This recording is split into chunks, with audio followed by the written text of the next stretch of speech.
What's up, Juventini? Welcome back to the AJC, your channel dedicated to Juventus. A big one today, Juve Napoli. We've been eyeing this one up from before the international break, and after the international break, we know what happened. Kind of got a little bit of a letdown with the draw to Empoli, but then hit the ground running in Champions League, and we're all jacked up and fired up. And JOFC Montreal in the building. They're going to be having a watch party. Obviously, Montreal is now alive and kicking as an official fan club.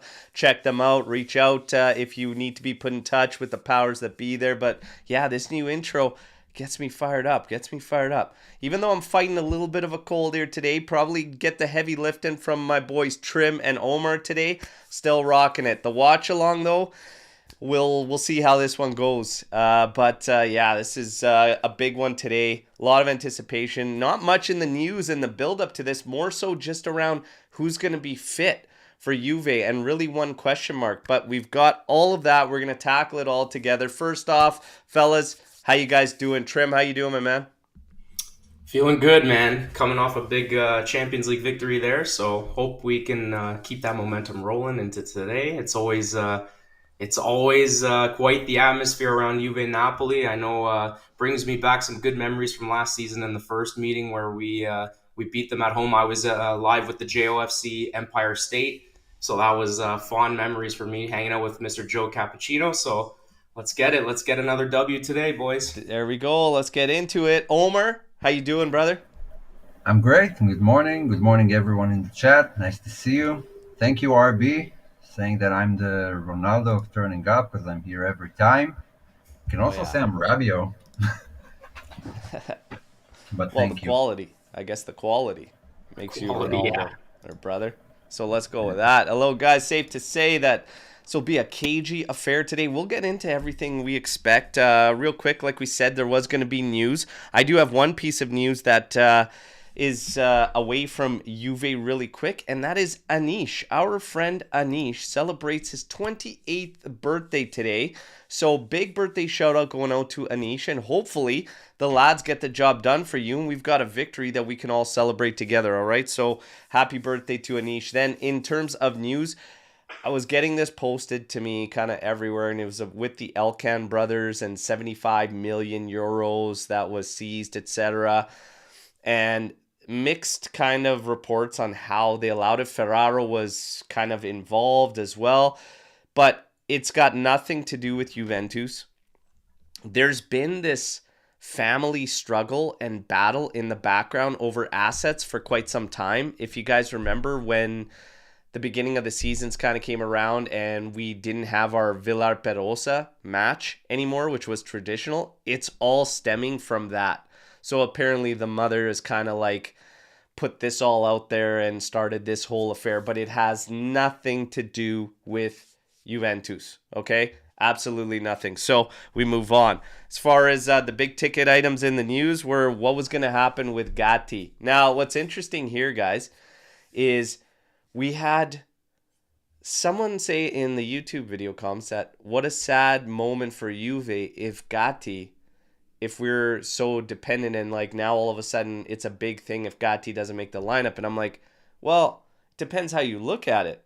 Would that not mean it's not a sad day and it's a good day that a guy that was written off has now made himself important to the team and the club and the squad with how he's playing? I think the guy on the thumbnail's doing the exact same thing, and that is Locatelli.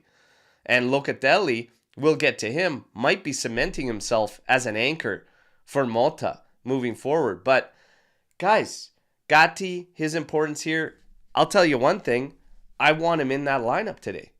What's your guys' thoughts on him? And we'll get to the latest reports about whether he's going to play or not. But how do you look at it when you see somebody say that what a sad day Gatti is we're so dependent? Yeah, it kind of tells me unwilling to move forward and grow up and just stay back in the Gatti we had in the past two seasons. But yes, so far with Gatti, Juve have not conceded. Even the goal against Eindhoven, he was subbed out. He's the team captain right now, and it seems to be going very well.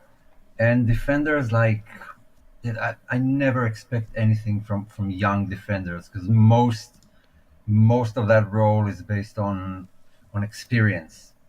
and learn how to read the game. Chemistry, of course, it's not immediate. Like I would never take Delict right now over Rugani, mainly because of experience. And Gatti will be a better player as the years move on. I guess he'll be at his peak when he's 29, 30, because that's how it is with defenders. Like who can who he remembers Puyol and what he has achieved before the age of 30? Like Yeah. basically nothing. It was just this guy that was just people made fun of him because of his hair. That was the main thing about Puyol, and suddenly he became this legend status. Yeah. So yeah, Gatti has grown, and people need to be happy about it. Exactly. And Matteo coming in here, crazy how important Gatti has become this year. Matteo, by the way, brush up on your EAFC 25 rush skills. Hey, we got to start winning again. Everybody in the AJC Army members chat, we got a bunch of FC 25 going yesterday, and rush is a lot of fun. But Trim, your thoughts on the whole rise of Gatti and everybody thinking, oh, it's kind of a sad day. Well, not everybody, but some were just saying it's sad that we're relying on this guy. They're still hung on the past, I think, and the errors and him growing, right? Yeah, like I mean, like there's always going to be naysayers for certain players. There's always going to be fans that just, kind of have their gripe with certain players, just feel that they're not capable until they actually maybe win something but like in terms of performances, I mean, it's kind of hard to write off Gatti at this point again while it's still early on in the season. It looks like he's turned a corner. We discussed on previous shows the last couple of weeks about that armband and the significance of the armband and kind of how it's almost like brought him up and kind of settled him down a bit in the sense that he's kind of a hothead. And we'll get into the previous meeting with Napoli. I know some of the fans aren't happy with what he was doing with Scalia, but I love it. I mean, that's his game. He's got to kind of play that little bit of a grittier style. And I mean, we definitely miss him today if he wasn't in the lineup. So I wouldn't say that, oh, it's a sad day for relying on him. You gotta realize that players come and go, and rather than living in the past with what we used to have, this could be our future, and it is our future. It's our current, it's our present as well. And he's someone that I definitely want in my lineup. Yeah. And, RB saying I was one of those that wrote him off, but I'm not going to flip flop just yet. He's got to perform consistently now. That's what we've been saying with everybody. And Locatelli is another one where the consistency is going to be what we really, truly look at. But in terms of saying that statement, like it's a sad day that we're relying on Gatti to make a starting line, that's the exact opposite of a sad day. What we always have been complaining about through these past transitional seasons is nobody is improving. You should want this. You should be happy that he's in the mix and we're talking about this.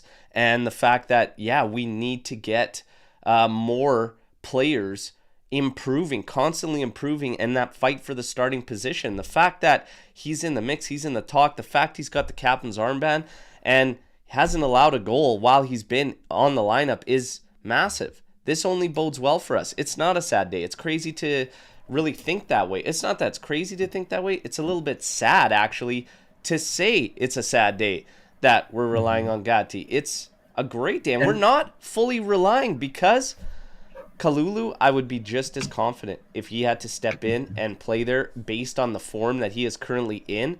At the outside, the rumors are if Gatti, who cannot go, and by the way, I see the question, why won't Gatti play today from Sorit? An ankle knock taken in the Champions League game. He is doubtful, but he could very much still start. But if he does not, the rumors are Kalulu and actually Savona at right back with Cambiaso on the left. Everything else in the lineup is apparently supposed to stay the same, which we will get to in a bit here. We do have to take a little bit of a flashback to see how everybody's actually feeling, and if it is in fact a sad day around Juve, because this is the lineup the last time we faced Napoli. So you're going to have Szczesny, Rugani, Bremer, Sandro, Cambiaso, Alcaraz, Locatelli, Meretti, Illing Jr., Chiesa, Vlahovic. Thoughts on this, lads? Oh, so only 4 are still with the team, right? Yeah. Everyone else have kind of scrammed. Yeah, I can't believe I was hopeful. Like before that match, I was optimistic. Yeah. Damn, that's kind of awful. But Tech will be at the stadium today at least, Yes. which is Yeah. nice. I think it's Yes. deserved, very well deserved. There are also photos of him. He's at the J Hotel. Yeah, that's just a throwback. When you see those lineups from 2009 and you see those names, I feel it's kind of the same. Alcaraz, what a name. Man, looking back at this, it's like, yeah, we're hopeful and stuff, but we're like waiting for exactly what we were just talking about with Gatti. Like, you wanted Illing Jr., you needed Illing Jr. to take that step up. You needed Moretti to take a step up for like the entire past 2 seasons. Yeah. Locatelli, you needed Locatelli to take the step up. It was the story around all these guys. Chiesa, take that step up. Like, let's go. It's not just left wing. Learn how to play another position. Like, figure this out. You're still attacking. You've got free reign. Vlahovic, the same things we hear about this season. Sandro, like, come on. The thing is like, yeah, what we are kind of looking at now, and that statement about it being sad with Gatti and whatnot, no, it's like it's what we have been needing and wanting the entire time. This is a Yeah. perfect picture to And literally how look at that. awesome, and how awesome would it be if Gatti turns up to be what we hope he would be? Yeah, Because we've been trying to buy someone for 30, 50 million. It would be awesome if that dude was already in our ranks and just saves us that signing. yeah, Yeah. Yeah. For But me, what time will jumps out tell. yeah, For me, what jumps out with that lineup is the middle of the park and the inexperience, and not to knock them, but Illing Jr., Miretti, Alcaraz. And then look yeah, at what we have now. For me, that's the most glaring hole, besides the obvious of Sandro at left back or in yes. the three-man defense. But for me, it's the middle of the park there with Miretti, Alcaraz, and Illing Jr. Yeah, for sure. For sure. In terms of Adam asking about Chesney, yes, he is getting a farewell salute from the Tifosi. That's going to be a brilliant moment and one that's well deserved. Wing of Winter might think otherwise, but no, much deserved for Chesney there. In terms of this game, I saw the question already asked here, and it was just like, what do we expect out of Napoli? How do we expect him to tackle this game? And right here, it's from George. How do we expect Napoli to tackle this game? Will they be of the attacking mindset? So I've asked many people this question about what they think we're going to see out of Napoli, and I've got many different answers, and it seems like nobody can really get a beat on it. I'm going to start this one with Trim.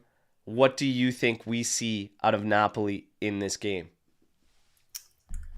Well, my mind, or I should say, is my heart is saying, I want to see like a high scoring. I think we could maybe blow them out of the water, but this has low scoring written all over it. Low block by Napoli. Like I know you guys discussed this earlier in the week. Looking ahead to this game, I don't know. I can see them playing five back, drop the two in the middle, dropping back on the wings, so that they play five at the back with a low block when we're attacking the attacking phase, and they're going to want to just counter attack. So my fear and my head is telling me that it's going to be very similar to Roma and Empoli in those games and the way that it looks. Yeah. So Motta'S had another week to kind of prepare for it. Let's hope that we can kind of figure it out. So I'm thinking Napoli's not going to necessarily be on the front foot trying to attack. I think they're going to want to sit back, let us dictate the play a bit, and see if they can burn us on the counterattack. Yeah. Omer, do you think the same? Yeah, that's Conte's game, right? Bread and butter. Yeah, and deadly counterattacks, which I guess that would be the way to play. Mainly hoping that Lukaku would take control of it and then pass it on to Kvaratskhelia or Politano from the lineup I saw at least. Those are the guys who are going to play. We have a chance here, like to try and dominate the midfield because they're now with two. We had it rough when they had three, but the same old Conte way. I think he'll drag it out in the 70th minute, and then he'll start mounting up the pressure, like getting a goal before the 70th minute would be crucial. We have to make them, push out and get out of their comfort zone because their defense is not all that good. Yeah, Conte makes it look good, and Buongiorno is a decent player, but they can be caught. yeah. So, yeah, I want the early goal.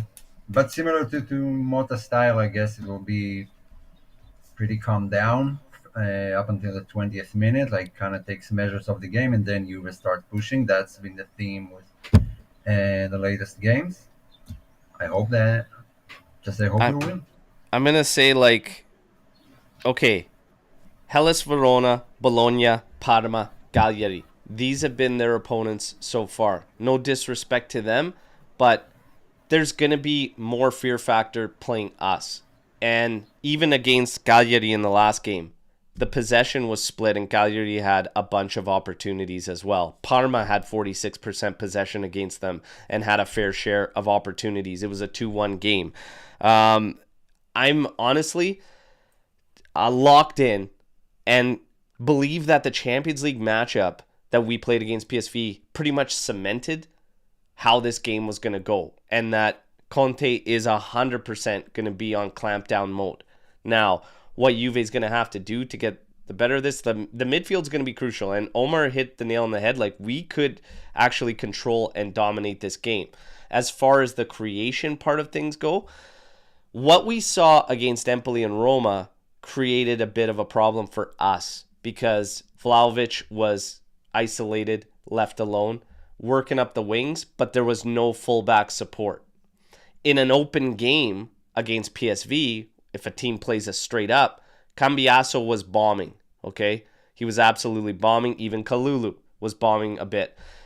You get them integrated. They have to be involved further up the pitch if you're going to have any chance of breaking down a low block. Yes, you're going to have to risk a little bit, but if Locatelli is going to be your anchor, we'll talk about him a little bit later. If he's going to be this anchor, use him and both your center backs to form that three.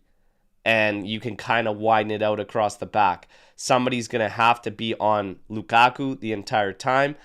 It's rumored for Conte and Napoli that it's going to be Politano that partners Kvaratskhelia just behind Lukaku in this 3-4-2-1.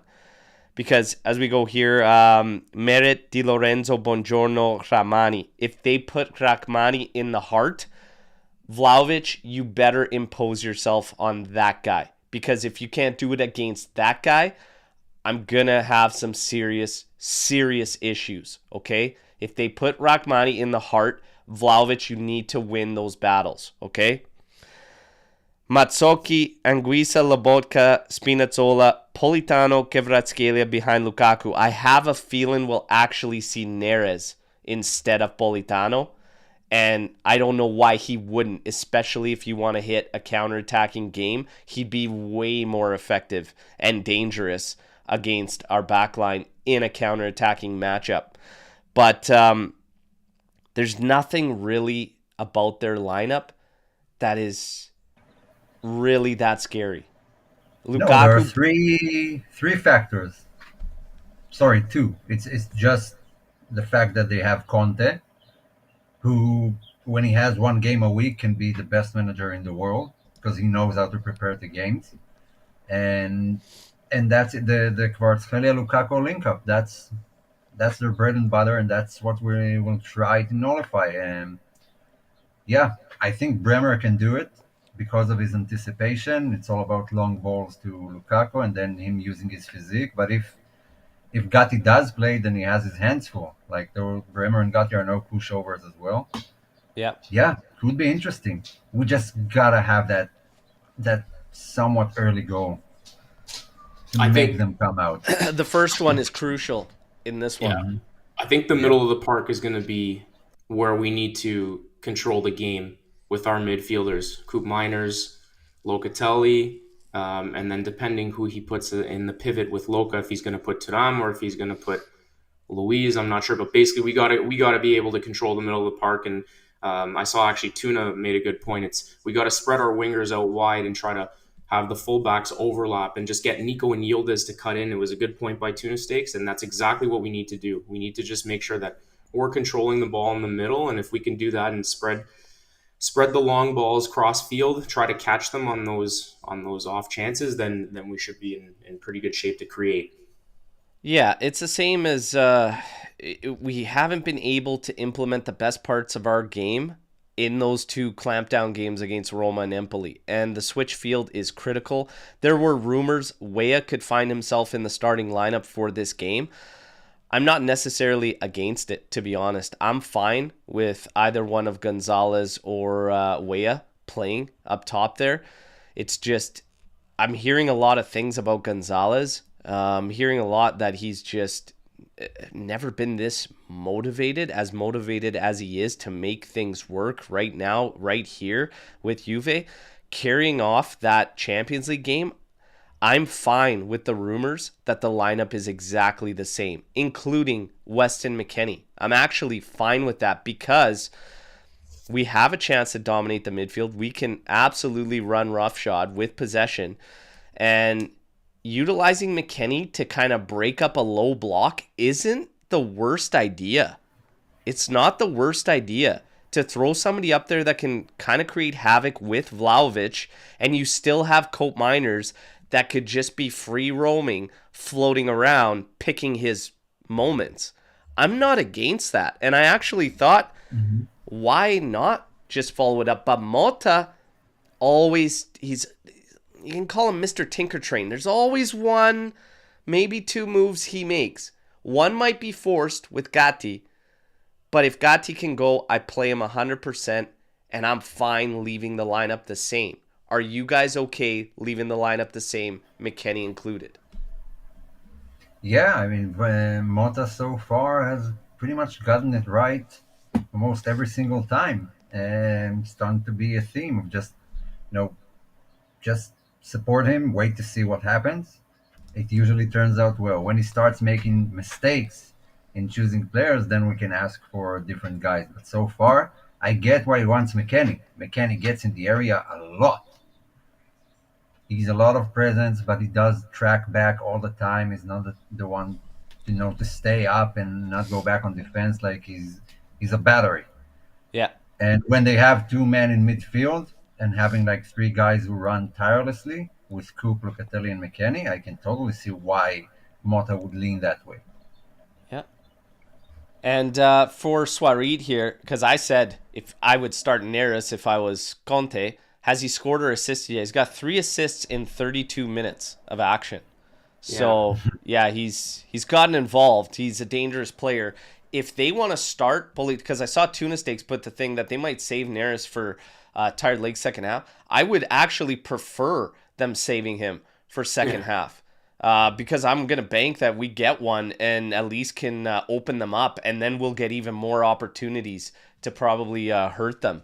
So if they want to actually start him off the bench, I am absolutely fine with that because I would gladly take facing Politano over Neres 100%. So if he wants to do that, hey, fire away. I'm down with it.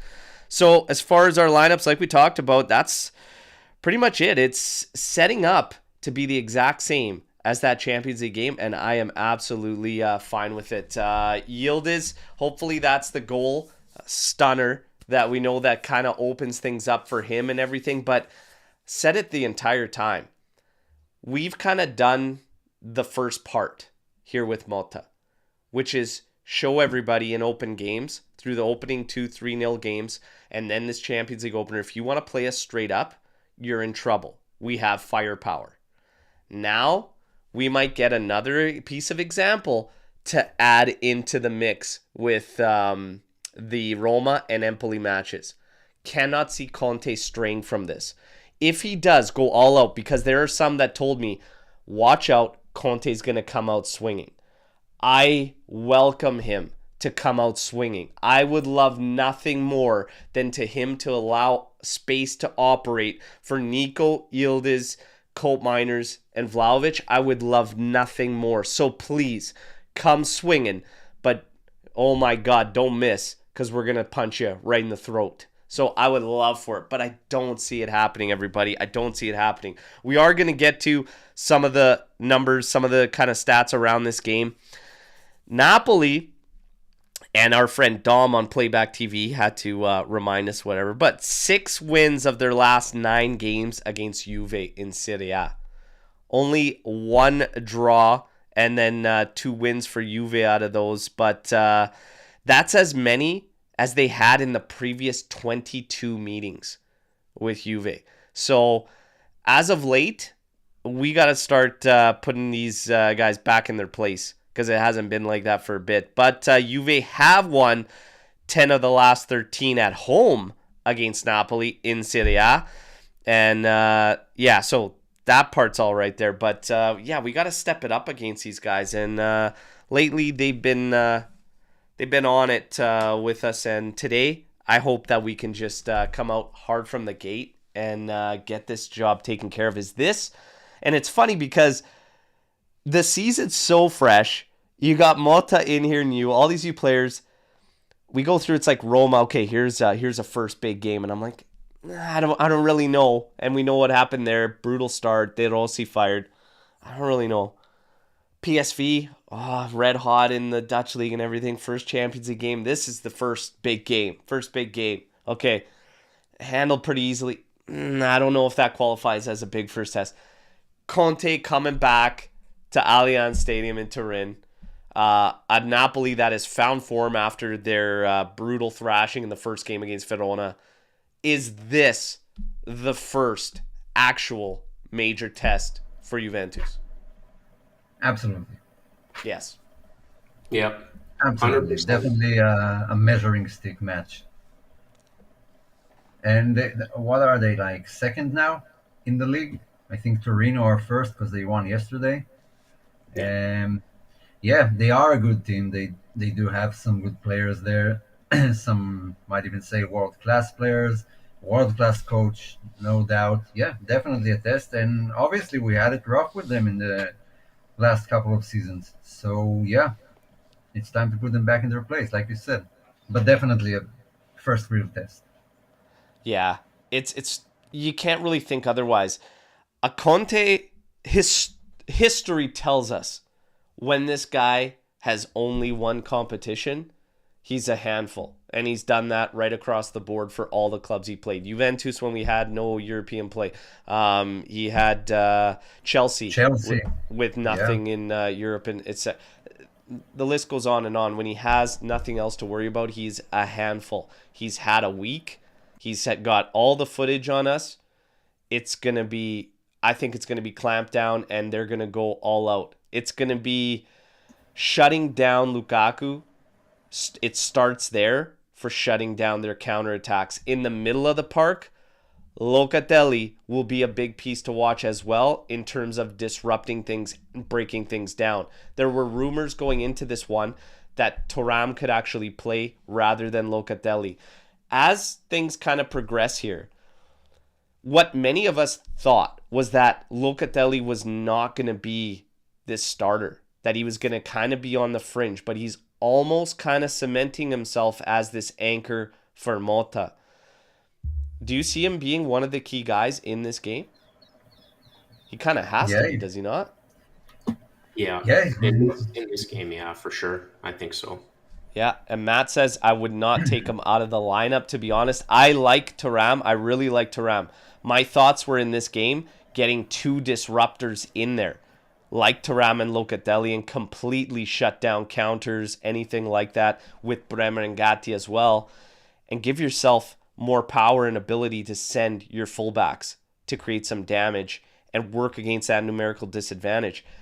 But McKennie, the more I think about it, would make a lot of sense because he can be a disruptor, but he can also create that havoc in that final third. This is a great problem. This is great. I have no problems. Honestly, I think you could line us up with 3 or 4 different sets, and I'm fine with all of them. But are you guys surprised with Locatelli? Not that much. It's not Locatelli that I'm surprised with. Like, it was kind of we expected it to happen even earlier.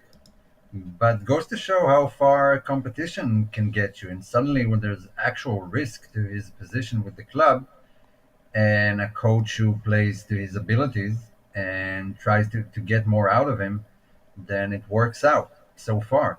I mean, consistency has always been the issue. He had Yes.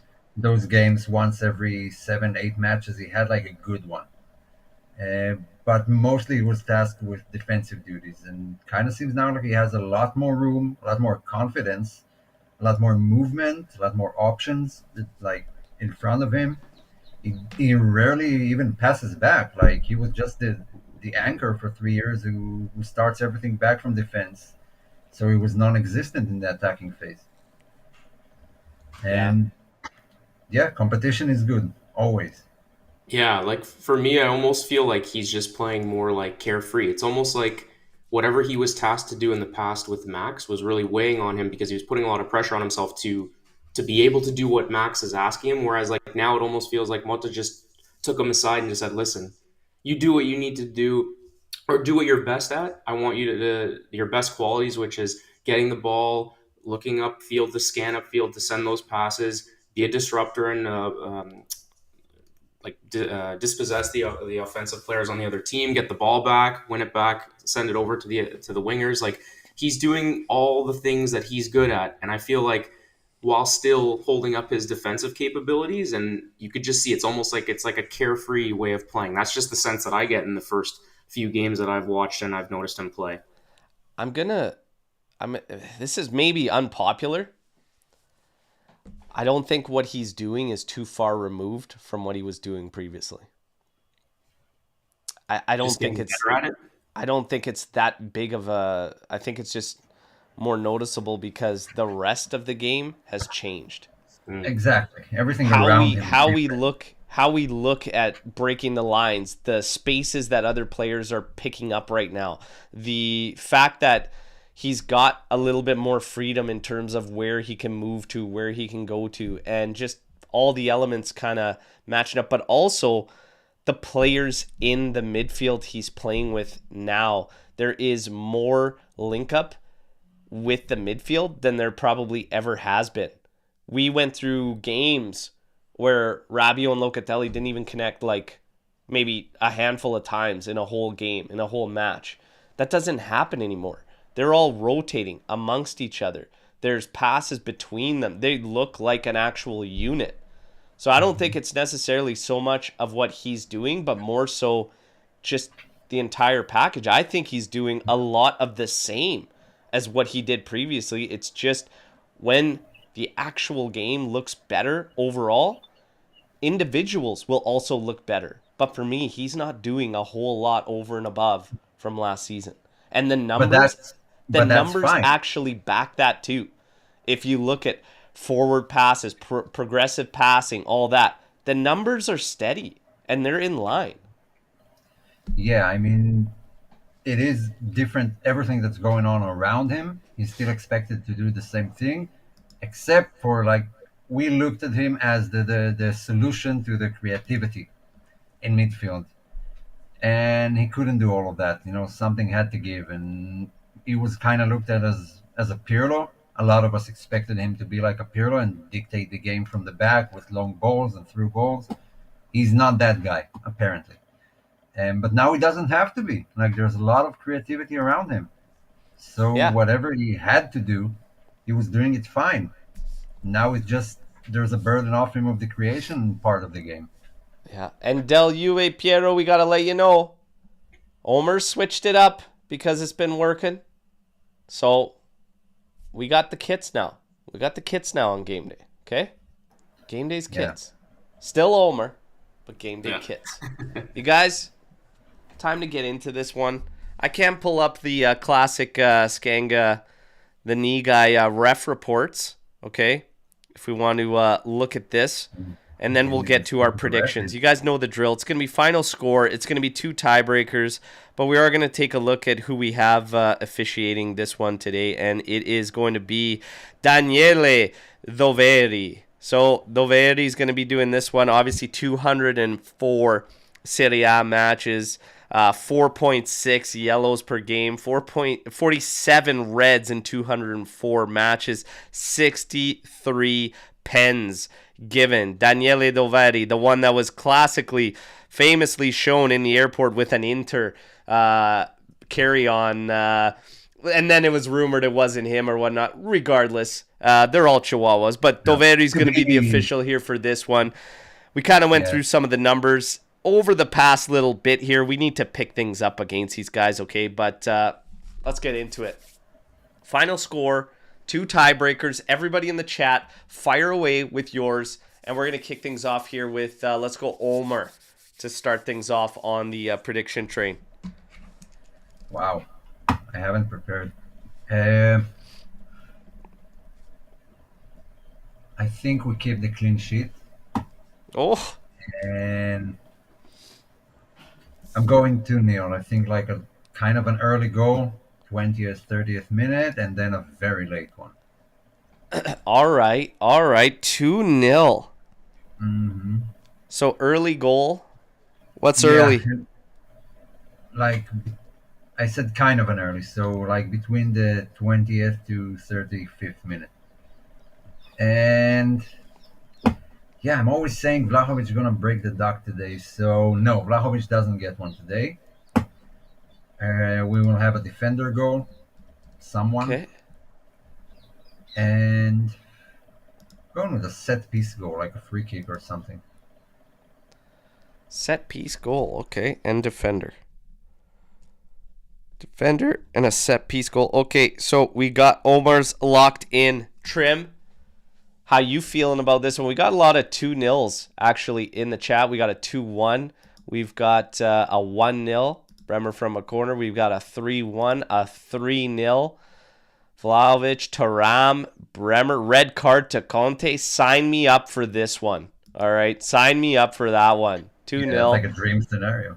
Oh my God, sign me up for that one. Okay, Trim, you're up. You're muted. You're muted. Sorry.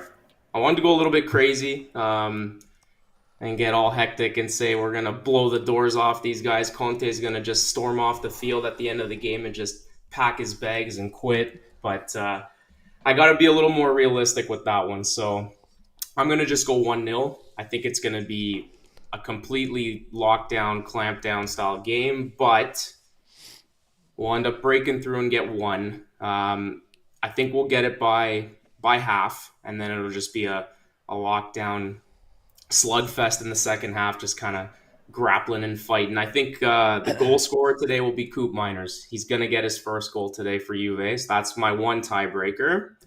And for my second tiebreaker, I'll go with yellow cards total for the game amongst the two teams. I'll go with 6 yellows. Okay. All right. Okay. By the way, I want to say that Doveri, all jokes aside, is the best referee in the league right now, especially in managing big games. Like, he's the one who has the most under control. And I know the photo with the Inter bag and stuff, but still, in managing big games, is the best one we have right now in Italy. Yeah, being, the top of a shit heap is something, I guess, but it's pretty bad. What we have. We don't have a lot of options. It's pretty bad in Italy. But yeah, I mean, I won't disagree there. Opa, watch along today. I'm under the weather, but I'm going to try my best, everybody, all right? So if you see it posted up there, come say what's up and join in. I'm going to do my best to make it happen. Now, I'm going to go with this. I hate to be that guy. To be that guy. I'm thinking this ends 1-1, everybody. I'm thinking we've got a highly contested battle. We might not be able to break through enough. I would love if we get a goal early. I feel confident in a 2-1 victory. So maybe I got to make a decision. I can't just be, hey, if we get an early goal, I'm going 2-1. If we don't, 1-1. Nah, forget it. 2-1 Juve We won't get the clean sheet today, but we're gonna edge them out. Okay, it's gonna be He can do it. 2-1. He can do it. Yeah. Can't do what? Call out against Juve. I can't do it. I can't do it. And you know what's I funny? know. In our members chat, Daniela Bucci, who's in the chat, we had a game yesterday. We were playing FIFA. We played 3 games. The first one was random in Serie A. I landed on Napoli. I switched off of me. I was like, that is a bad omen. There's no chance I'm using them. And he just started laughing. I was like, no, I'm not superstitious, but there's no way I'm using them. So I backed out of it. I ended up with Como, okay? And we had a battle of Lecce versus Como.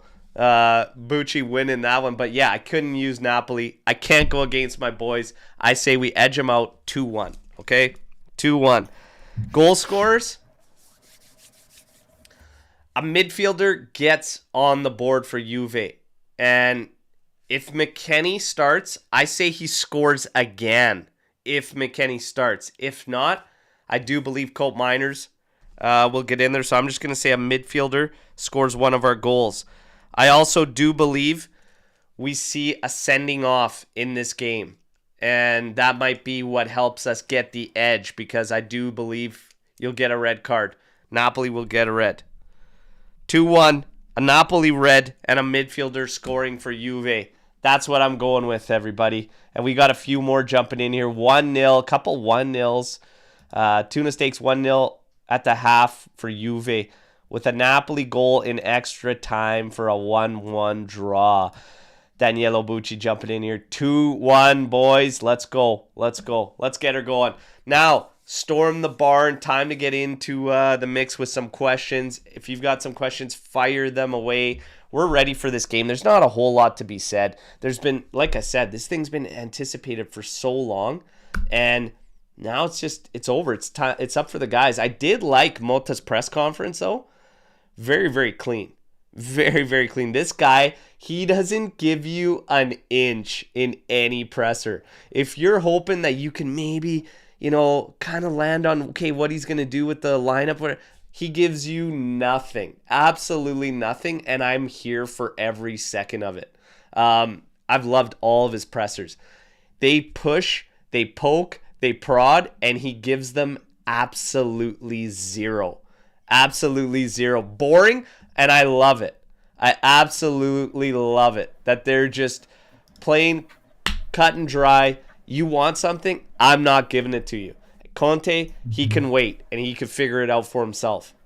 Absolutely love it. Absolutely love it.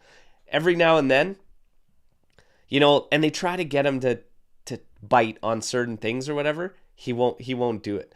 We might not ever get some great quotes or great lines out of it, or maybe that will come with time, but I'm actually fine with it. I'm actually fine with him not letting anything, just keeping all his cards close to the chest. I love it. What do you guys think? Trim. It's better, it's better to be boring and just, I know everybody likes a good soundbite, but I felt like with Allegri's press conferences last year, and just in the past, it's been too much. Like, he just, some days he's giving quotes and he's telling stories and stuff. It's just like, just get to the point.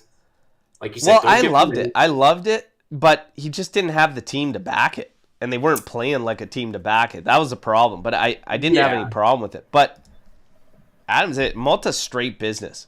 Yeah, straight business. That's what I want. I just want straight business, straight to the point. Like you said, just you don't need to give anything away. When the time comes, though, I feel like if we're getting close to a push for the title and like they're getting close, it's a big game. I wouldn't be surprised if he drops a little, we're going to go out there and we're going to take this one. We're going to win, something like that along those lines. But other than that, he's just going to be very cut and dry and just clean. Yeah. Mm-hmm. We got to build up to it. Yeah, absolutely. I made the comparison like a few weeks ago to Zidane, and his pressers super boring and kind of the guys who talk on the field. And now it's not to say that the other way is wrong and what Allegri did is not fine. Allegri just it took the piss out a bit, and it's been like that. Like when you're a Juve manager, the press are looking to put you on the spot and get that reaction out of you, because that's what coaching Juve comes with. Yeah. Just Allegri spoke a bit too early, all the cops and robbers remarks, and then he like kind of karma beat him in the ass, and the team wasn't good enough, and then he looked like an idiot. When it works and the team is great, then all that banter during press conferences is awesome. When it doesn't, then you kind of look like a fool, and we all felt like fools because we liked it. I'm not against like backing your team to that degree though. I like a coach that's not afraid to just be like and lay it out there, because we all wanted it. We wanted a you that's like, no, you know what, we're right there with them, whatnot. But in the end, the belief wasn't consistent through the group, obviously, and it blew up in the team's face. But the real talk is on the pitch. Motta, straight up business. I have no problems with it. Giving media absolutely nothing while they're fishing, I love it. But keep in mind with Allegri, if you're looking at the comparison, Allegri's been doing it for so damn long. And he's you start to get a relationship with the people questioning you and sending you those questions. And that's when the relationship kind of evolves. And that's when Allegri can figure out subtle jabs and he can fire back. And that might eventually happen with Motta as well, as his experience grows in Serie A, and hopefully with Juventus, because that means that it's working and we're moving in the right direction and doing well. But that's another factor to kind of throw in there. And I see that right across the board in all professional sports. Managers that have been doing it a long time, they start to answer the questions using the person's first name, because they literally know all these people that are from all these media outlets. So for any hockey fans I out don't there, John Tortorelli was the absolute king of it, and would just give it to Brooksy. It was always Brooksy. Yeah. I don't like the ones who are having a meltdown. Like Mourinho, when he lost, he used to blame it all on everyone. I did everything fine. It was this guy and that guy's fault. And even Conte, that's like his one thing that I would say he's very bad at. The press conferences, when things aren't going well, he's losing it. He's blaming the board, the transfer window, whatever. That's a credit to Allegri. He kept all the fire on himself. Yeah. I'd agree with that. Now, storm the barn. Let's get into it. Alex P kicks things off. Elkann, ? Always had a gut feeling that he's going to be trouble. They'll find a way how to involve Juve. It's a huge asset. Deep down, I was hoping he sold to the Saudis. Wow. Now, in terms of assets, in terms of the big picture around Exor, Juve is actually a very small piece of the pie. Very small piece of the pie in terms of all of that. Will they find a way to somehow involve you? Well, history shows not to be surprised, not to completely not expect that whatnot. But right now, it doesn't look like it's anything. This has been, like I said, a family battle for some time over assets from inheritance. And the mother's apparently putting something down she must have known about as well in terms of the taxes and everything on it. And it could have been her legal team that figured it out amongst all of this and has put the light on these guys. It's been an ugly, messy battle between the brothers and the mother for quite some time. We're going on 2 years, everybody. So it's ugly. It's unfortunate. I still don't see it going into anything with Juventus. As far as Elkann be in trouble, whatnot, I've come to terms with us not going to have a normal day at Juve as a Juve fan. It's just, I don't really have anything much to add to this or to say to it. Really, it kind of is what it is, but I'm not concerned. You guys? No, nothing to add. Yeah. I don't think it has anything to do with Juve, and I don't think it will trickle down to Juve. Yeah. After everything that Juve's kind of just gone through, I would be extremely surprised and shocked if this thing all of a sudden it comes back in any way, shape, or form. Like, it just they would have crossed all the T's, dotted all the I's on the cleanup after what we just went through. I can't see it. Can't see it. Yeah, I don't think it will affect Juve in any way. Combined Napoli Juve 11. All right. Yeah, so I saw the question. Is the meaning now, like the players both teams have now, or all time combined? Napoli? Adam, are you going all time or are you going right now? I would assume it's right now, current. Yeah. If I had to guess, it'd be right now. So we can work through this currently, right now. In goal, I'm going to give it to... So he said now. Di Gregorio in goal. Yeah. At right back, Cambiaso. Center backs, does Buongiorno crack Gatti and Bremer right now? For me, I'd go Bremer, Buongiorno, but Buongiorno slightly because for me, Gatti still has just a little bit more to show. But I'm not writing him off completely. I still think Gatti has the ability to get on Buongiorno's level. It's just going to take a little more time. Omer, what do you think about the Buongiorno Gatti? I think it's fair. I think Buongiorno has proved to be a reliable defender for the past 2 years, and Gatti has just started being that guy. So yeah, I think it's fair given the Bremer Buongiorno. Left back, I mean, I don't think it's even a question. Mario Rui and Oliveira, I don't rate them at all. Yeah. And on the other hand, the options are Cabal, and that's about it. Well, even if you go right back, it's right. Di Lorenzo versus Kalulu. If you want to put Cambiaso as an outright left back, which he would beat all those names anyways, left or right. So even Kalulu, I'd put a right back over Di Lorenzo now. So, yeah, we'll leave it at that. In the middle of the park, who do we have in the middle of the park? Cope Miners is definitely in the middle of the park for both teams. 100%. Yeah. Locatelli in there right now. Yep. Yeah, Locatelli in there right now, and well, take your pick on Gisa or Lobotka. I think both are a fair shout. I don't think anyone besides Locatelli has cemented his place. And McKennie, it's very recent. Douglas Luiz have yet to show anything, and Thuram was injured, so limited playing time. My personal pick, I like Lobotka. I think he's a decent player. So, yeah, Okay. I'd go with him. And then up top, Lukaku, Vlahovic. Vlahovic. Yeah, that I made don't the care. discussion, right? Lukaku, Vlahovic. Yeah, let's go Kvara and Vlahovic. You know what? And Lukaku. That's what you're doing, eh? I'm going to go Yeah. Kvara, Vlahovic, Yildiz. Maybe Nico Gonzalez. Gonzalez or Yildiz. Take your pick for the third. I'll go. I'm going to leave Lukaku. I'm leaving him out. Yeah, no, I agree with yours, Al. I would pretty much have it the same way. Like Kvara, Vlahovic, and then I'd actually go Yildiz just because of age. But, I mean, Nico's obviously a good coach based on his experience and his performances thus far, and said, yeah, he's got the experience. So There we go. There we go. No, depending who 2 manages mistakes. the team. Storm the barn.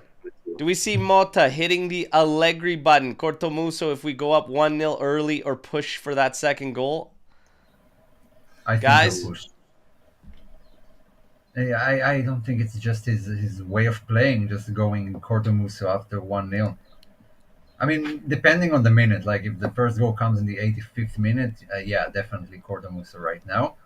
But if it's an early one, no, he'll go for the second, third. That's just the way to play. yeah, I wanted to bring Okay.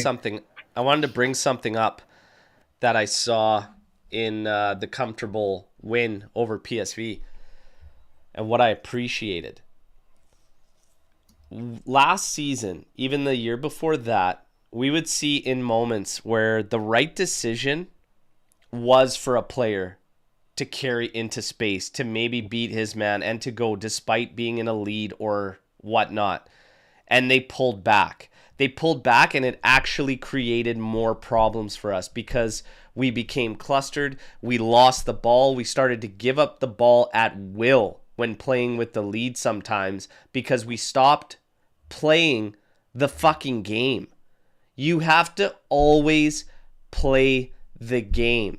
It has nothing to do with Cortomuso clamping down or anything like that. When you have space in front of you, you attack it. You have to always play the game in order to make it difficult for your opposition. I appreciated against PSV that Kalulu, when he had to, he made the runs. He darted forward and he kept playing the game. And what did that do? That kept pushing them back. It kept making it harder for PSV to generate anything. So in one way, the way to clamp down is to just keep playing the game. So I don't believe Motta clamps down unless it's late. And that is understandable. Yeah. But I still think even in those moments, they will play the game and make the moves necessary and take the options available, because you can never stop that. That's what's going to hurt your opponent the most. When we want to just completely shut down, slow down, and play at a snail's pace, it screws everything up. Nobody's moving. You have no options. Eventually, you just lose the ball. And the other team just to the other team's favor. Exactly. Yeah, especially in this case for Napoli. It's like the old adage, it's playing scared, right? Like it goes to that point, Berto, of what you were talking about in the previous season. It's like we were playing scared to lose, essentially, when we're up one. And then that's where the turnovers and all the, the discombobulation started. And then we'd start to panic. And next thing you know, it's in the back of our net and we're up one, goes to now 1-1, right? So it's just, don't play scared. You want to play a little bit on the safer side, okay, but still, like you said, take those opportunities and push the ball forward. Don't be afraid to keep attacking even when you're up one. You have to keep playing the game. Yeah. You have to. And I believe with Motta, that will always kind of come to fruition and show there. Yeah. I think the worst example was Villarreal. That was a horror show. Like, Vlahovic got a very early goal, and then it was 80-something minutes of just sitting back, or we eventually conceded, but that was not playing football. That was just trying to get away with the 1-0 in an away match. Yeah. Now, Swati coming in here, thoughts on the defensive performance of Inter and Atalanta, and general thoughts on Champions League match day 1 as a whole. Well, my initial thought is Juve, the only Italian side winning. Some things never change. Let's go. A little ode to the past. We're back in there. As far as Inter goes and their performance, they did literally all they could do, which was very reminiscent of that Champions League final, except much different than the Champions League final because they didn't get a sniff of really anything. Like, they didn't threaten. There was a lot of half crap shots from here and there. Look, I think in this one, they're very fortunate they didn't get pumped. There was 6 or 7 big chances for Man City. I think they're very fortunate to not walk away with 3-0 loss, 2-0 minimum in that game. They're very stoked on it. They have this feeling that they can go with anybody off that performance. I don't know if I'd be feeling that way. I'd be feeling like we have to balance it out more and hurt Man City a little bit more than they did, because I felt like it was nothing at all. That's just me. What did you guys think on that one? I actually kind of disagree. I think they did have a good game. Not a lot of teams can say they went to the Etihad and got away with a point. And I don't think City had like any real good chances. Haaland was pretty nullified. Inter, like, their final passes were bad. That's what I think Gundogan had 3 clear cut. I think he had if Gundogan could have head a ball freaking properly, he had 2 free cut headers. I think he had another one from a shot off to the left. Like, they had 6 or 7 big chances, and Inter had 0 big chances. I never felt like Man City was threatened at all. So to scrape a 0-0, that's great. But if you're saying you can play with a team of that caliber and take them, all I'm saying is that performance wouldn't have left me as a fan feeling like we could take them. Yeah, we probably can, and it's very different in Italy. But still, how many teams can say they played against Man City 2 games and only conceded once? Sure. Like, I'd sign on a 0-0 draw against City away as your toughest match in the Champions League. I'll sign it today. Sure. With us, it's going to be a totally different question because are we going to be able to clamp down enough and show attacking prowess? It's the same thing. This is where we see Motta go through the gears. That's going to be a massive one as an indicator. And I don't know if we'll get one before that game. I don't think we will. I don't think we'll get as big an indicator because even against Inter when we play them, I expect us to get our opportunities and go at them and play with them. They want to control, they want to open up to us. They're going to open themselves up to counters, and I expect that we can hurt them and get opportunities. Against City, City will definitely dominate the play. And that's where we're going to learn about Motta and how he can go through the gears, so to speak. But sure, in terms of an outright result, it's great. I'm just saying, the fans, the level they're at in this belief, I'm not there. I'm not there in terms of Inter and Champions League, etc. Yeah, I mean, Atalanta. I have to go to Atalanta. Atalanta, I think haven't Arsenal's watched. very fortunate in that one. I haven't watched that match. I'm sorry, I haven't seen it, so I can't comment on it, say how the game went. But still, one of their tougher schedules, and they got away with a draw. And considering how much EPL and EPL fans hype themselves over Serie A, it's kind of nice if Milan could have kept it 1-1, and it would have won some money as well. Well, we have to listen to who was it? Declan Rice there say, "Oh, we don't see teams like this in England that everybody's behind." Well, of course you don't. That's why we know that everything's a hype machine there, and when you're dealt with it, you can't deal with it. And yeah, we can get the better of you over the course of 90. They were very, very fortunate, I think, in that game. Atalanta played a really, really good game there. But I couldn't care less because ever since the Cope Miners fiasco, they can all go to hell. So it is what it is. But Champions League as a whole, in general, I'm just pumped that Juve's back in it. That's all I really care about. I'm happy to see us back in there competing. I love our start. On to the next one. Now, JOFC Montreal. Can this midfield compete with Pirlo, Pogba, Vidal, and Marquisio? Arguably. That's a straight no for me. Not yet. I mean, it's way too early. Yeah, Like, they gotta this will have, be back Midfield at- compete with a Pirlo, they Pogba, gotta have the Vidal, and longevity Marquisio. too, right? So this is the big thing for me when it comes to a question like this is, will these guys all stay together long enough to try to get to that level, number one? But obviously, number two, the quality. Like, we could argue the quality is, again, they got to show it over time, but I would say the quality is there from what we have right now. It's just a matter of putting it all together, sticking together for 3 to 4 to 5 seasons, including this one. Like, you know what I mean? They all got to stick around. They all got to prove it on the field, and then we can kind of revisit this. But right off the hop, I don't know. It's hard to say. I would say probably no. Right On a off the straight hop. man-to-man basis, no. No, Absolutely not. absolutely not. On a straight And- man-to-man basis. As I mean, the as a sample unit, size- could this unit become as strong as that midfield? It has the makings of it with Right. if Cope Miners became the main creator and he gets rhythm, he gets chemistry with people, he becomes that guy. As far as Vidal, break things up, and Vidal was very good two-way. So was Marquisio. I don't think so. I don't think so. It could be a very strong midfield, one of our best, but I don't know if it would compete with that one. That one's just too crazy. You know, Too the crazy. sample size is 3-4 years compared to Yeah, that's the big 5 thing, matches. too. Can't make Yeah, that comparison yet. That mid's just insane. Wow. But this mid is very, very strong, and a lot of people put it as the best midfield in Serie A. Is it the best midfield in Serie A? On paper? On paper, yeah. On paper, yes. Yeah, They have yeah. they have the potential to be the best midfield in Serie A. Now, when Paul Pogba returns, he's the best in Europe.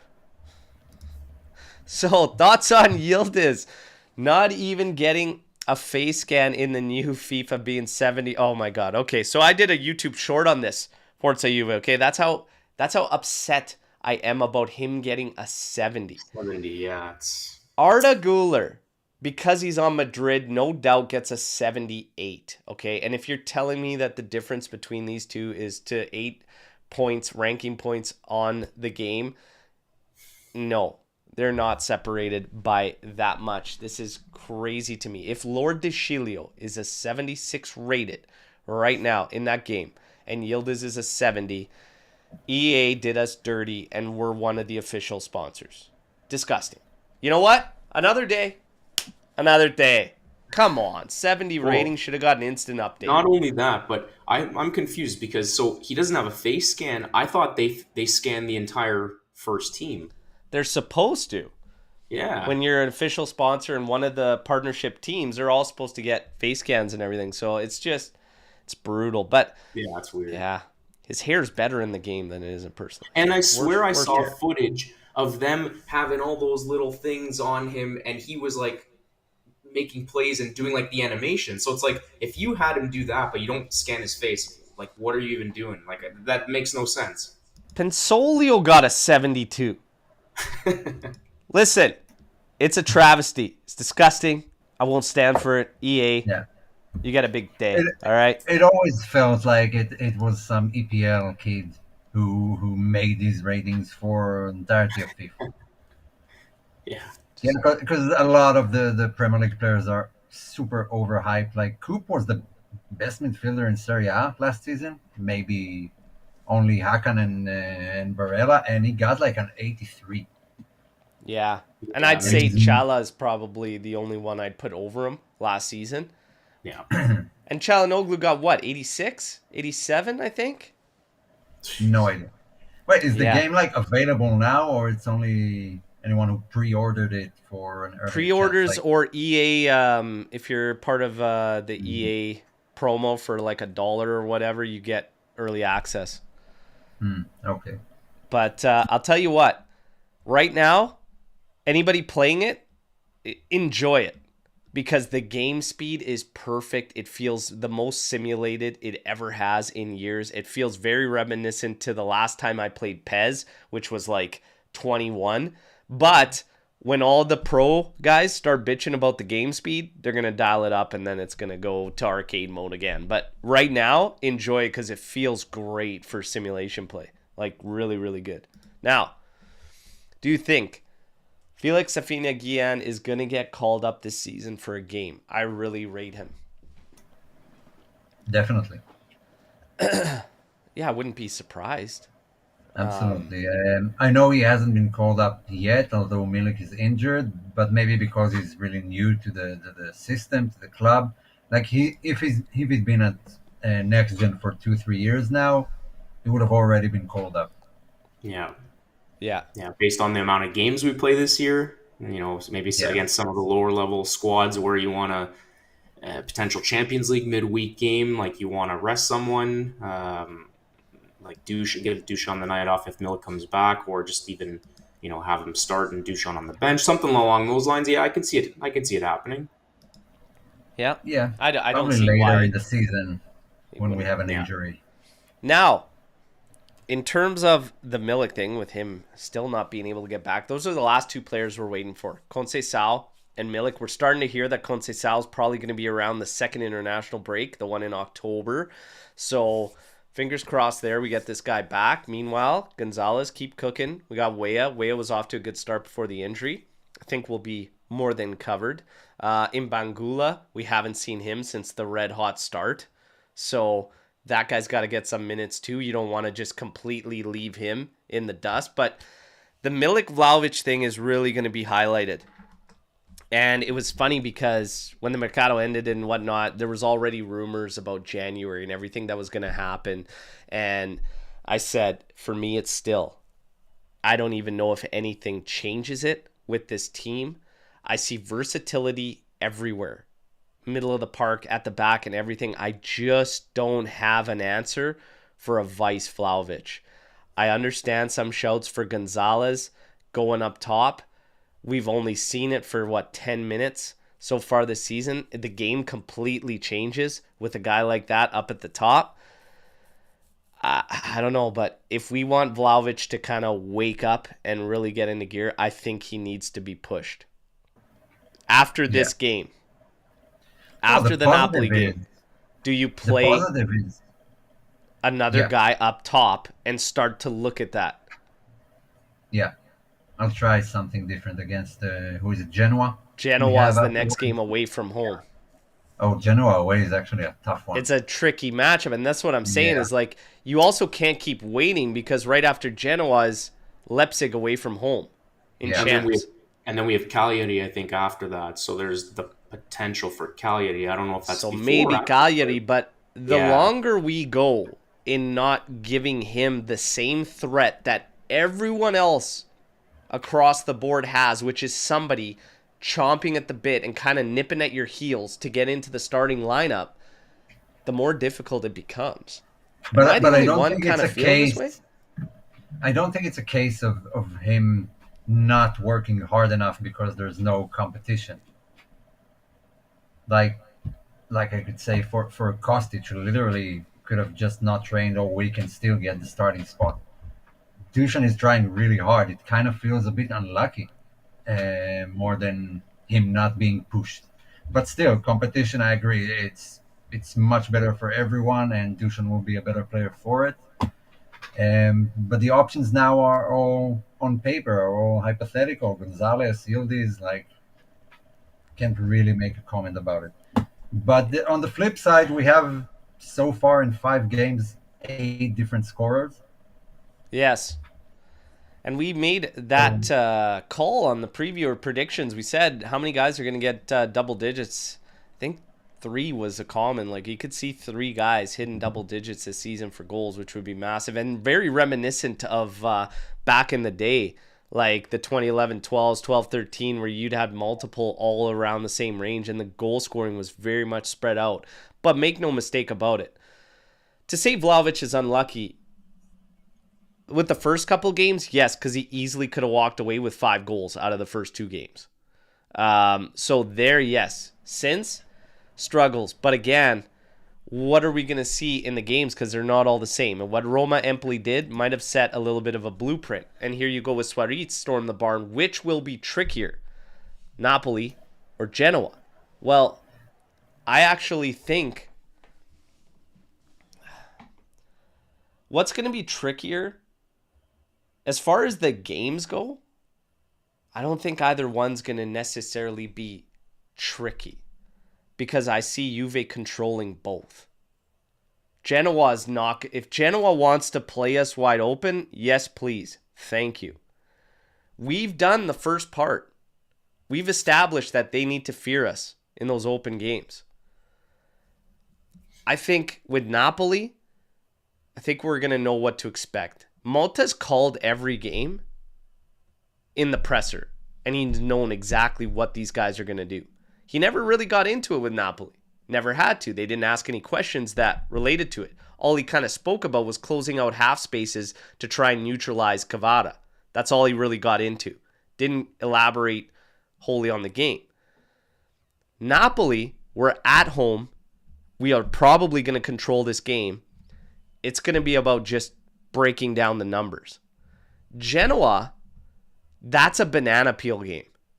It might be trickier because it's an easy let up after this week, coming back from international break, 3 games in 7 days, depending what comes out of the result here. But if you come through unscathed, that could be one that you take a little bit lightly after this stretch.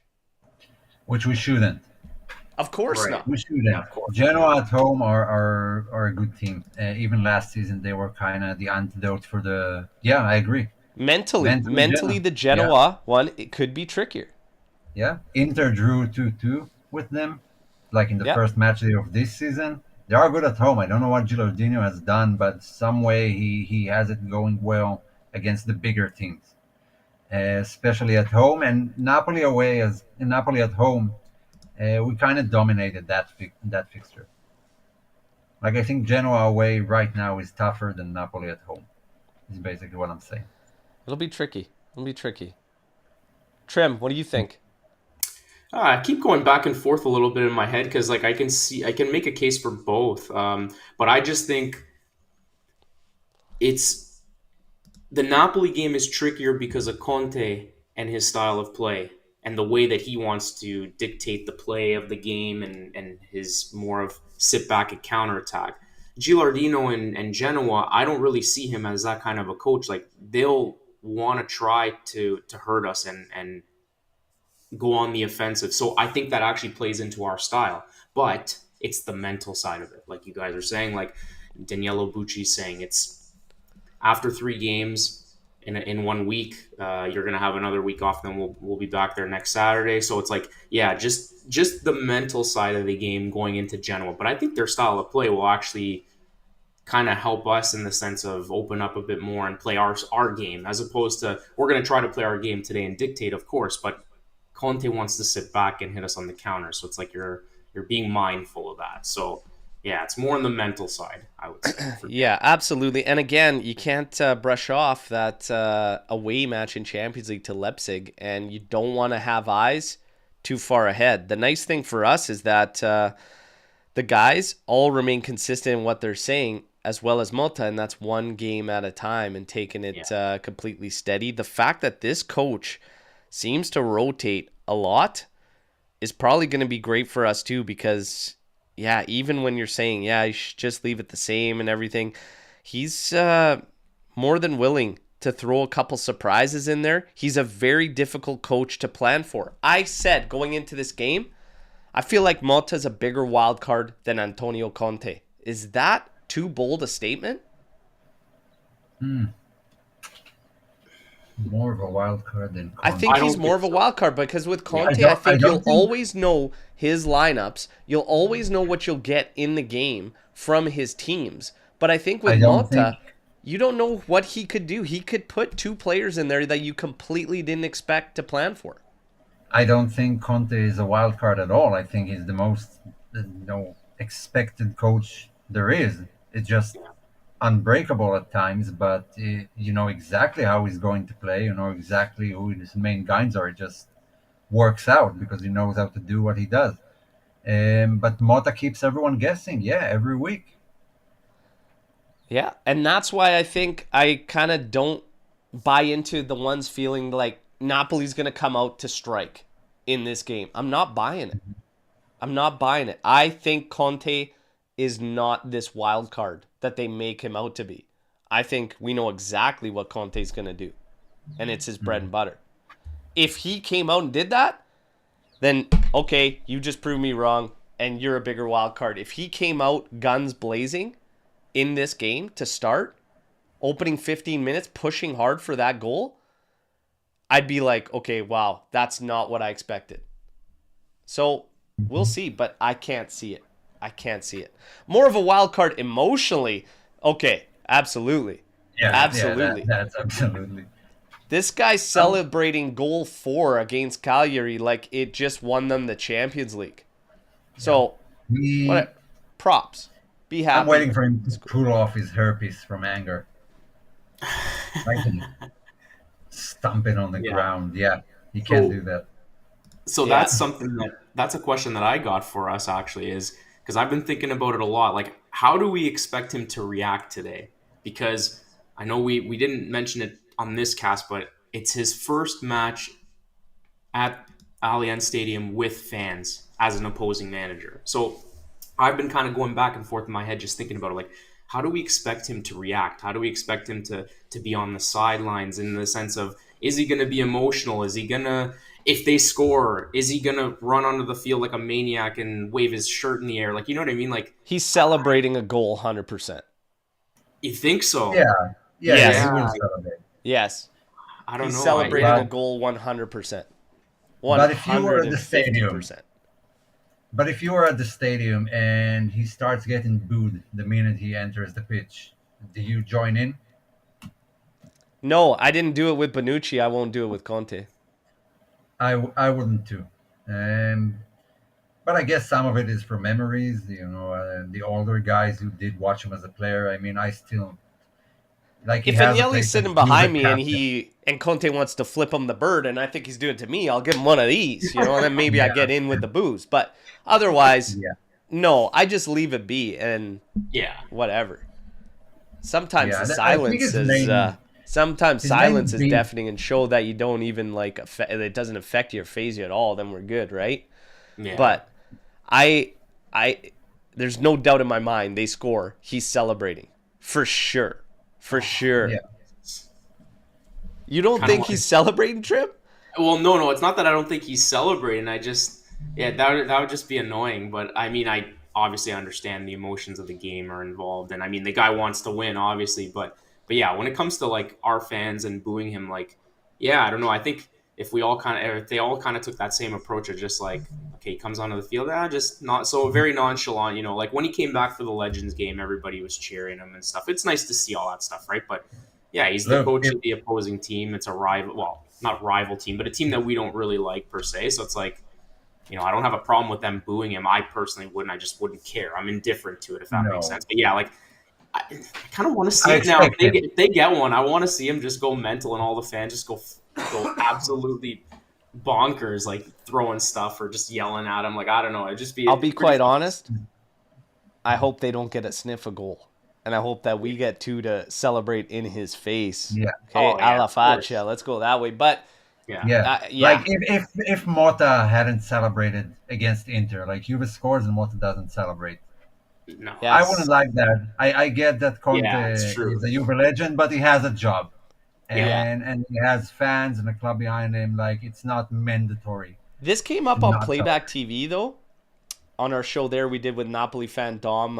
It was great. A lot of energy. I love the banter. You guys know I love the banter. And Playback TV is more this kind of loose based show where we just have fun, and it's all call-in. But Conte, I actually have to give him props because the Napoli fans tried to bait him, and he didn't bite for 1 second on the Exactly. Keynote Salta, Juventino. Yeah. Like, he didn't bite for a second. He said, guys, stop that. Don't do that because it's something I can't do, etc. Like, massive, bend. massive respect there. Okay? But the Inter thing at the time, I always told everybody why it didn't kind of hit me as hard as it did many. And it was reiterated in the news today by not today, excuse me, past couple days by multiple outlets twice. Juve rejected him twice. Didn't reject, but had the opportunity to bring him in twice. Agnelli said no the first time. And that's when he went to Inter. Inter was pressing for him for a long time. And he wanted Juve. Agnelli said no. The second time, right here and now. And Giuntoli had his man, had his pick, and away we go. There are still many fans. I hear it. I see it in my WhatsApp messages all the time. We should have picked Conte. I stand firm. Long term, I think Motta'S definitely the right choice long term. I think if it's 5 games deep and you've got that feeling that you can already see such a steady progress, like moving in the right direction, a direction we wanted in the 2018-19 summer, that's the pick. That's the pick. Yeah, Yeah. yeah. I agree. It's in the past. I don't have any hard feelings towards Conte. Yeah, he went to Inter after he was rejected by Agnelli. There was a beef between them. You remember, everyone remembers what he did to Agnelli at the stadium. Yeah, I mean, he got to work. It's not fair to ask him to not work when not take a job just because of his past. And yeah, no hard feelings toward him. He's doing his job, and he won't bend for anyone. Not for Napoli fans, not for Agnelli. That's just how Conte is. Absolutely. It's a new era. Thiago Motta is the guy for the future. Let's go. Guys, what's everybody doing for this game? Based on today's show, I think I should be able to handle a watch along. There we So, go. Well, Let's say- first of all, we haven't Let's go. talked about something the issue with the Napoli fans, which I actually Oh, don't. yeah. They might actually be Actually, banned. yeah, I don't fully get what happened. I think the decision was just made yesterday evening. But basically, the prosecutor's office said that Napoli fans from Naples and the area can't come to the match because of fear of riots. And the reports are that they will come either way. They just couldn't purchase a ticket, so they'll stay outside the stadium. But it's because fear of riots. Now we know the Turin prosecutor's office, they hate Juve, so I don't think it's because Juve orchestrated it or anything like it. It's just fear of riots, probably from intel they got about what the ultras are planning. It's really weird. It And hasn't ever been a yeah, problem before. So yeah, I it's really really don't weird. understand this. I don't know where it's coming from, and there's literally been nothing put out there whatsoever other than just simple fact they might be banned and are according to the reports today. Hey, And not everyone. Like Napoli fans can still come to the match. They just can't be from Naples or the neighboring weird. cities. That's That's weird. Super that's weird. odd. Really weird. Very weird. Yeah, it's strange. It's strange. Regardless, all right. The match today, massive. We got to see what's everybody doing for this game. Like I said, I think I can handle a watch along. We'll get the watch along going 20 minutes before kickoff. I'll be in here getting hyped up. Montreal is going to be Cafe Milano in Lava. Cafe Milano? What? Cafe Milano? Change the Well, name. get it all in black and white. Let's go. Let's go. I actually believe the owner is a Juventino. JLC Montreal. I believe it's James running the account here. You can let me know. I believe he is. But yeah, maybe just change the sign for today, okay? Trim, what are you doing today?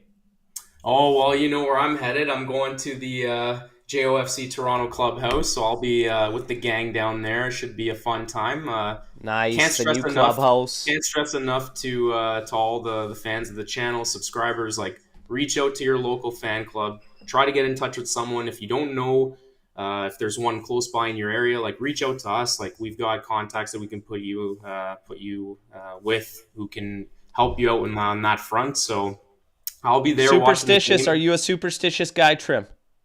Superstitious? Not necessarily, no. Okay. Any pregame rituals you do? No, Bigger literally. games, more espresso? Less No, espresso? what I do is I'll change up the kits though. That's what because I have so many. I like to change up the kits now. If there's a game where we have, let's say we have a really good game, we get a couple goals, and I'm wearing a certain kit. Would I wear it for the next game out of superstition? Depends, but I have my favorites. So let's just put it this way: I'll wear my favorite kits for certain matches, if that makes sense. I don't know if that's a superstition. All right. Omer, what are you doing for the game? Any superstitions?